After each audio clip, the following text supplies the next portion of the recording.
Authorities raided the home of a man they say was in the U.S. illegally. I'm Sarah Fergani with your KENS 5 News Now update. And this video here shows the stash seized from the house, according to the Bexar County Sheriff, including meth and heroin, they say worth $500,000, along with 10 guns. They arrested 58-year-old Enrique Talamante Segura. They say he's from Mexico and believe he was planning to sell the drugs and guns there.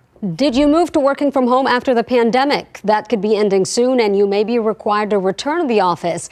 The Texas Tribune reports Governor Abbott has sent a directive to end remote work policies at state agencies, but it's easier said than done. Some companies say they have already downsized offices to save money, and now they have to figure out how to make room in the office again. Governor Abbott's push comes after President Trump also required federal workers to return to work on site. A father left his 3-month-old baby alone at home, according to police, and now he's in jail. SAPD arrested him this weekend for the incident that happened in February. Police say the mom and dad had gotten into an argument. The baby's mom went to work and left the baby with the dad, Richard Vieira. Police say the mom texted Vieira throughout the day to check on the baby, and after she finished work, she told him she was headed out to grab a drink. When she got back home around 1:30 in the morning, she says she found the baby alone, crying in bed. The mom did not know how long the baby was left alone in the house. She told police Vieira was angry. She went to grab a drink after work. Vieira is now charged with abandoning a child with no intent to return. And this man was arrested in connection with the murder of a beloved barber after tempers flared on the road and he was shot and killed in a moment of road rage. 34-year-old Sean Anthony Samaniego claims his friend, whom he calls Money, fired the shots that killed 39-year-old Octavian Estrada last Friday. This happened at a Valero gas station off of Highway 181 South.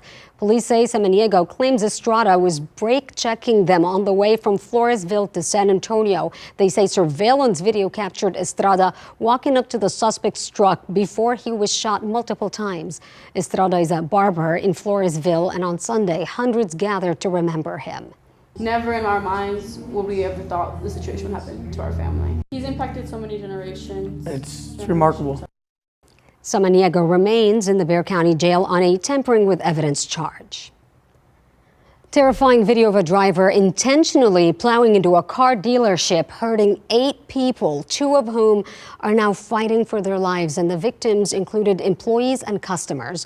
This all went down at a CarMax dealership in Inglewood, California. Witnesses say the driver was angry and shouting after getting his car appraised. A short time later, he drove his car through the showroom.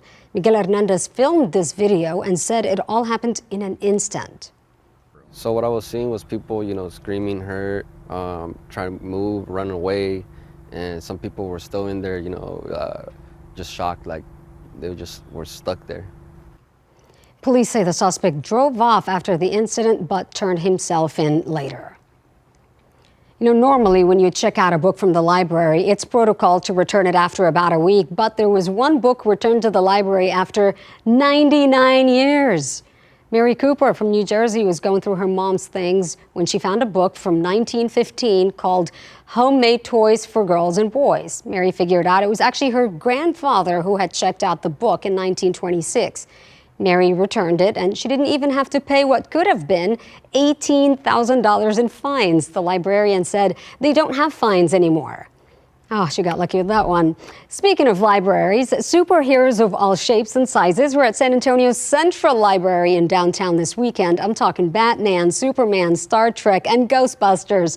That event brought together authors, cosplayers, artists, and artisans from all over, and they say it is the perfect occasion for people to geek out together. You're not alone. You don't need to be ashamed of being into geeky stuff or hobbies or wanting to dress up or being really niche into like anime or Ghostbusters or horror movies or superheroes. We all do this.